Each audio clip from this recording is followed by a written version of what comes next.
আমি দেখুন আজকে ওলের টক করব, তার জন্য মোটা মোটা করে ওলগুলো কেটে সেদ্ধ করতে দিয়েছি কড়াইয়ের মধ্যে। এটা ভালো করে একটু সেদ্ধ করে নিতে হবে। ঢাকা দিয়ে দিলাম। আর এইখানে দেখুন আমের আমট আমি জলে ভিজাতে দিয়েছি। তো যারা আমের আমট না থাকলে তেঁতুল দিতে পারেন।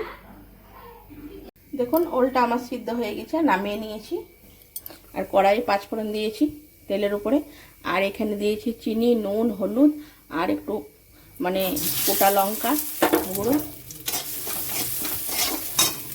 আর এখানে আপনার আমড়টাও দিয়ে দিব, ওলটাও দিয়ে দিব। এটা খুব সুন্দর, অনেকক্ষণ ধরে ফোটাতে হবে। এর মধ্যে আমি ভাজা চিংড়ি মাছ আছে সেটাও দিয়ে দিব। আমি দেখুন কুচনো চিংড়িগুলো দিয়ে দিয়েছি। এই ওল মাছ একসঙ্গেই ফুটবে। এটা ফুটে ফুটে যখন একটু গাঢ় মতন হবে তখন আমি নামাবো।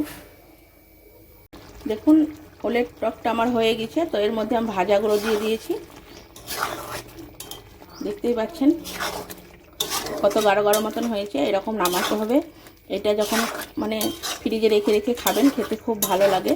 তো এই যে কাঁচা পেঁয়াজ, কাঁচা তেল, কাঁচা লঙ্কা দিয়ে মাখিয়ে খেতে ভালো লাগে। এটা 2-3 দিন ধরে খাওয়া হয়, খুব সুন্দর লাগে, টেস্টি। ওলের টক দেখুন রেডি হয়ে গেছে, নামিয়ে নিয়েছি।